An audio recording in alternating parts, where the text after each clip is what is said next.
The hydraulic hiss of the C-130 Hercules ramp felt like a final warning. For hours we had been encased in the vibrating, oil-scented womb of the aircraft, huddled in our gear, dreaming of the humid heat of Camp Lejeune. But as the steel door groaned open at Bardufoss Air Station, the dream didn't just end, it shattered. The air didn't just flow in, it attacked. At minus 30 degrees Celsius, the Arctic atmosphere isn't a gas, it's a physical weight. My first breath felt like swallowing a mouthful of jagged glass. My lungs, unaccustomed to such absolute zero, seized instinctively, a primitive reflex screaming at me that this environment was never meant for human life.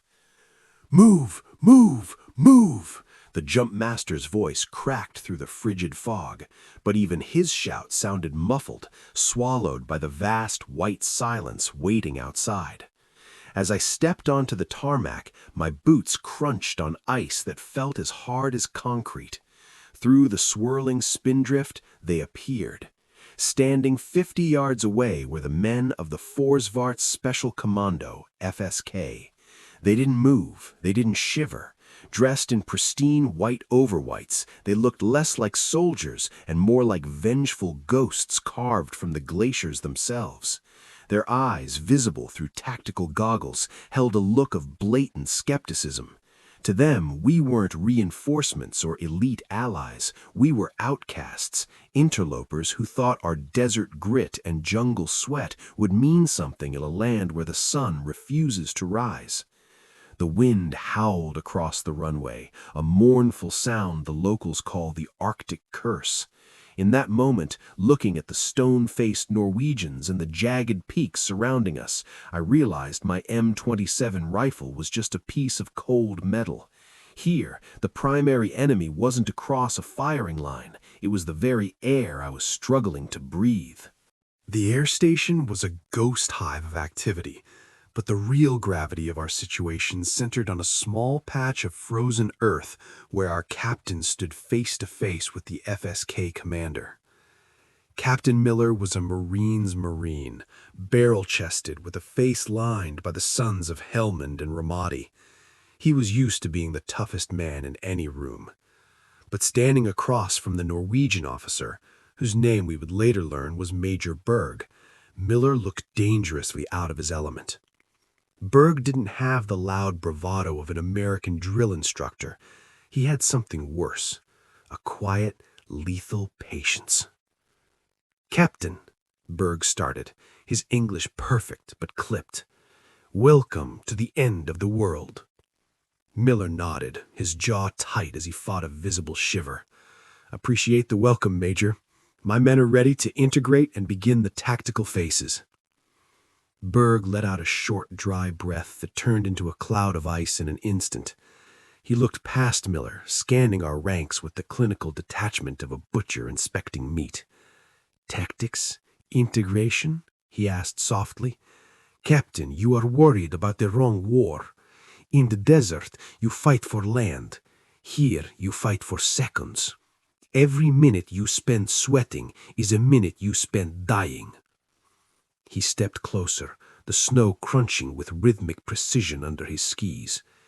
"In this place, the greatest enemy is not bullets or blades, it is your own breath," Berg whispered, loud enough for those of us in the front file to hear.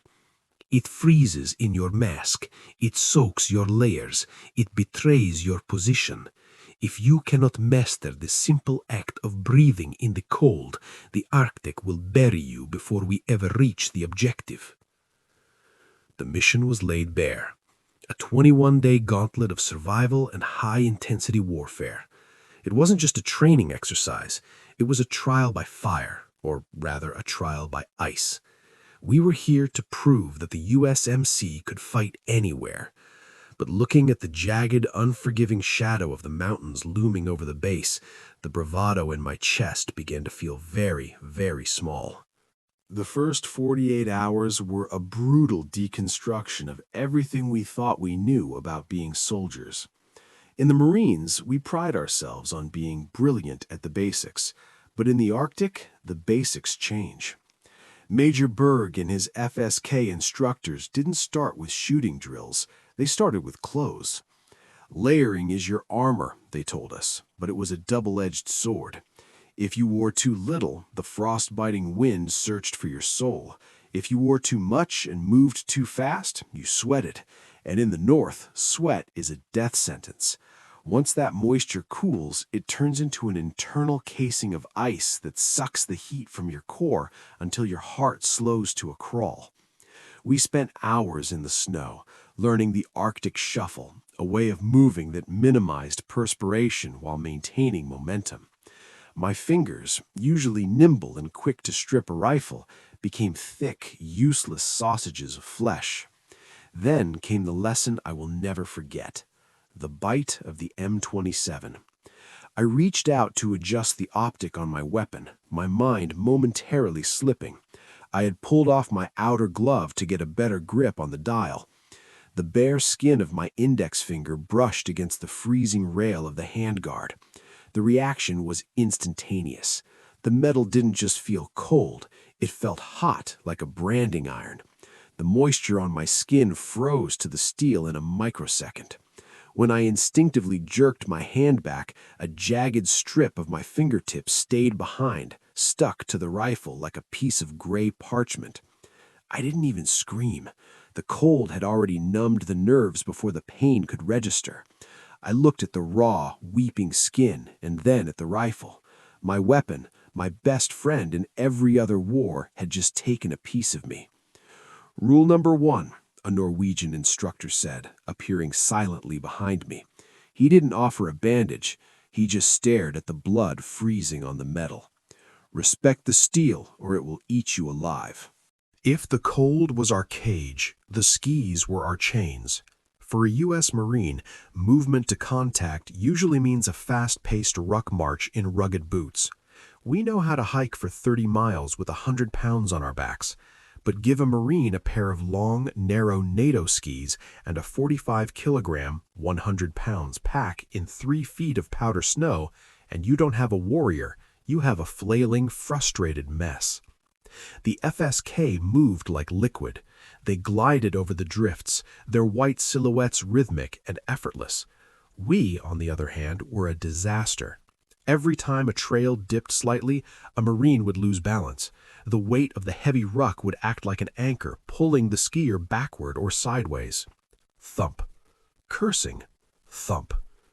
Get up, Miller, I hissed at myself, my face buried in a snowbank for the 10th time that hour. My lungs were burning, not from the cold, but from the sheer exhaustion of trying to right myself while strapped into a heavy pack. The frustration was a physical heat in my chest.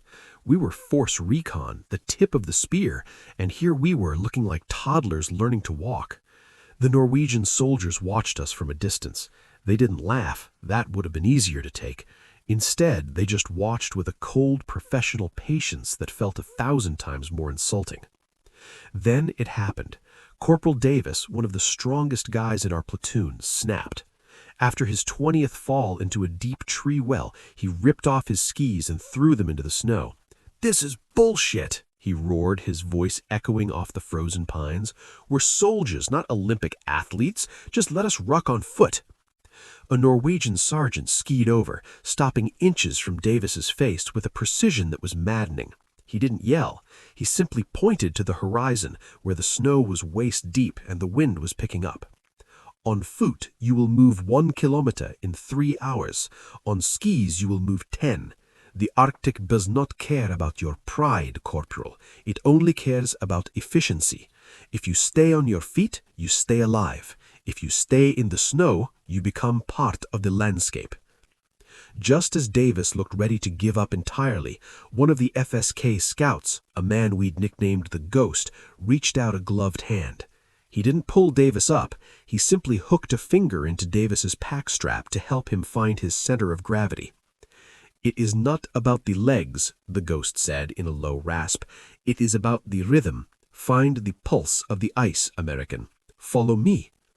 For the first time, the wall between teacher and student began to crack. Davis took the hand, gripped his poles, and we began to move again. Slower, humbler, but moving. As the twilight faded into a bruised purple, the real cold arrived. This wasn't the chilly air of a winter morning. This was a celestial vacuum that sucked the soul out of your body. We couldn't stay above ground. To survive the night, we had to go under. The FSK ordered us to build quinzees, mound-style snow shelters. We spent hours shoveling snow into massive piles, letting it set or sinter, and then hollowed it out from the inside. "Think of it as a tomb," Sergeant Henderson muttered, his breath a thick plume of steam. "One that keeps you warm." By the time my two-man team finished hollowing out our cave, I was shivering uncontrollably. My base layers were damp with the forbidden sweat of labor.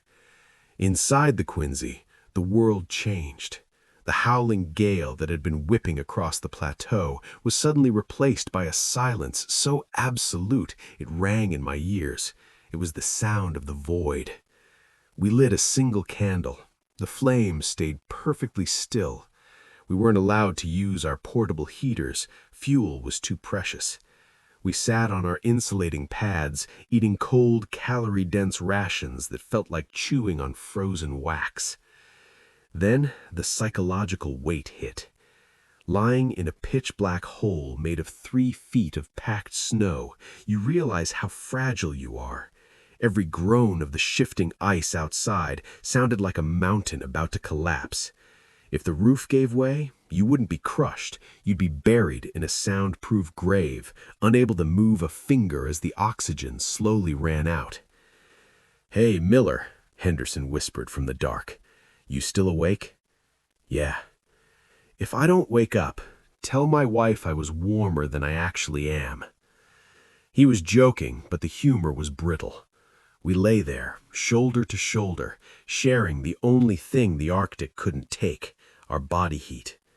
Every hour we had to check each other for the stumbles, the early signs of hypothermia. We were elite Marines, masters of the sea and the sand, now huddled like frightened animals in a frozen womb, waiting for a sun that wouldn't rise for another 3 months. The Arctic wasn't just testing our muscles anymore. It was testing our sanity. The mission was simple on paper. Infiltrate a simulated enemy radar station perched on a jagged ridge and neutralize the sensors. But in the Arctic, simple is a word that gets people killed. We moved out under a whiteout condition. The sky and the ground merged into a single blinding sheet of gray-white. There was no horizon, no depth perception, just the feeling of floating in a void of ice. We were moving on skis, a long file of white-clad shadows, guided by the flickering GPS units on our wrists. Then the technology failed. A massive solar flare, common in these latitudes, combined with the intense polar magnetic interference, sent our GPS units into a frenzy. The screens flickered, the coordinates jumped thousands of meters, and then they went black. "Commander, we're blind," the lead navigator hissed into the comms.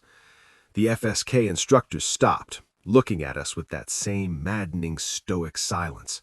They knew this was coming. They wanted to see if the high-tech Americans could function without their satellites. Captain Miller didn't hesitate. He reached into his smock and pulled out a worn, plastic-encased topo map and a base plate compass. It was a move we hadn't practiced seriously since OCS, Officer Candidate School. "Listen up, we're going old school," Miller barked, his voice cutting through the wind. "Davis, get the pace count. Miller, you're on the needle. We're navigating by terrain association and dead reckoning." We had to calculate our position by identifying the subtle shoulders of the mountain through the fog. Every 100 meters was a victory. Every degree of deviation on the compass was a potential fall off a cliff. The FSK ghost leaned over to Major Berg and nodded. For the first time, I saw a flicker of respect in their eyes. We weren't just relying on batteries anymore. We were relying on the raw, fundamental skills of a scout. We were becoming hunters again. The simulation turned into a real-world nightmare faster than a heartbeat. As we crossed a frozen fjord to reach the base of the ridge, a sound like a gunshot echoed across the ice. It wasn't a sniper. It was the ice sheet buckling under the pressure of the tide. A section of the shelf where a three-man FSK scout team was scouting ahead suddenly splintered. One of the Norwegian soldiers, a young sergeant named Eric, went down. He didn't fall into the water, but he was trapped on a pan, a floating chunk of ice that was rapidly drifting away from the main shelf into the freezing, churning black water. The wind was now a Category 9 gale. A helicopter rescue was almost suicidal, but we were the only ones close enough. USMC front and center, Miller yelled. This was our world. We might not have been the best skiers, but when it came to technical rope work and heavy lifting under fire, we were the masters. While the FSK manned the perimeter, our team leaped into action. We set up a Z-drag pulley system, anchoring our ice screws into the stable shelf. I volunteered to be the clinger. Tethered to a high-tension line, I slid out toward the edge of the abyss. The spray from the black water hit my face and froze instantly into a mask of ice. "Hold the line!" I screamed as the wind tried to throw me into the sea. With the FSK providing overwatch and our guys hauling the line with everything they had, we managed to toss a rescue buoy to Eric and drag him across the freezing gap just as his ice pan flipped. As Eric scrambled onto the solid shelf, gasping for air, he looked at me. His face was white, his eyelashes encrusted with frost. He reached out and gripped my shoulder, a hard, bone-crushing squeeze. No words were needed. The skepticism was gone. The outcasts had just pulled a ghost back from the grave. By the 14th day, the Arctic had stripped us of everything. Our batteries were dead. The lithium cells, rated for extreme cold, had finally succumbed to the persistent minus 40 degrees Celsius soak. Our night vision goggles were paperweights. Our digital radios hissed with nothing but static from the aurora borealis dancing mockingly above us. We were a 21st century fighting force reduced to an 18th century reality. "The machines have quit," Major Berg said, walking through our frozen perimeter. "Now we see what is left of the men." We began the final ascent to the radar objective. Without GPS, without thermal sights, we had to rely on the feel. We felt the wind on our cheeks to maintain our heading. We listened for the subtle change in the crunch of the snow to detect hidden crevasses.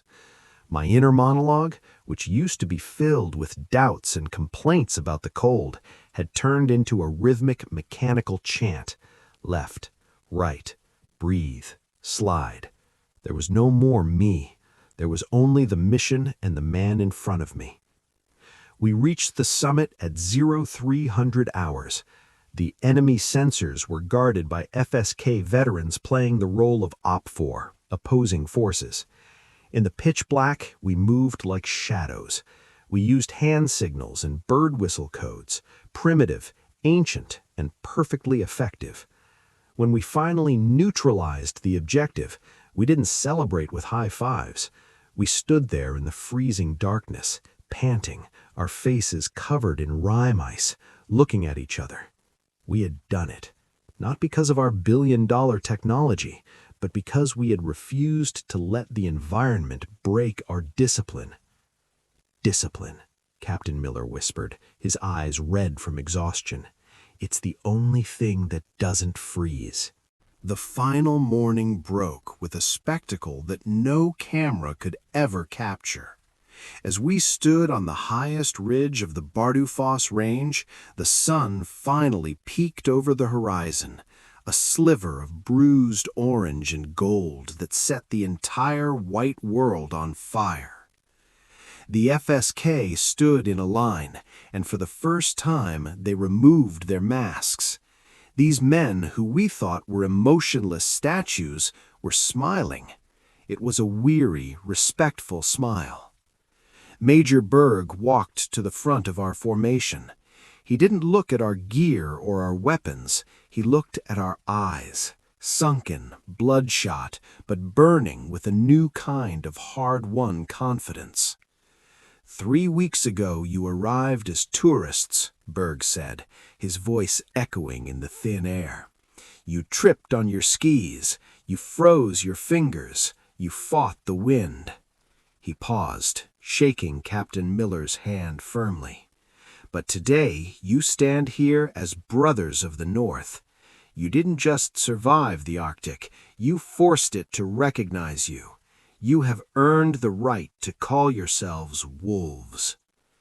In the military, we receive many medals, but that simple acknowledgement from a man who lived in the ice hell meant more than any piece of ribbon. We weren't the outcasts anymore. We were part of the pack. The twin turbines of the C-130 roared, a violent mechanical scream that finally broke the haunting silence of the Bardufoss Plateau. As I hauled myself up the ramp, the blast of recycled artificial heat hit my face, but it didn't feel as relieving as I'd imagined. It felt alien. I slumped onto the red webbing of the troop seat, leaning my head against the vibrating aluminum skin of the fuselage. Through a scratched porthole, I watched the jagged white teeth of the Norwegian mountains recede into the mist. We had arrived there with the arrogance of men who trusted in their technology and their gear. We were leaving with the humility of men who had seen the bottom of their own souls. I reached up and traced the rough patch of skin on my cheek, a permanent souvenir from the frostbite. In the civilian world, they'd call it a scar. To me, it's a medal that can't be pinned on a dress blue uniform. It's a reminder of the night I realized that even my own breath could turn against me, and yet I kept moving. I thought back to Major Berg's final look. He was right. A warrior's pride isn't found in being untouchable. It's found in the willingness to be broken by a place like this and having the discipline to put the pieces back together. The Hercules banked hard, turning our noses south toward home. The Arctic chill was still there, settled deep in my marrow, a cold that I don't think will ever truly leave.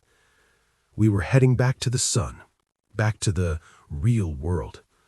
But a piece of us stayed behind on those ridges.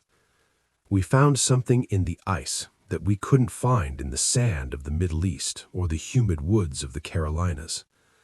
We found the fire that only burns when everything else is frozen. Semper Fidelis.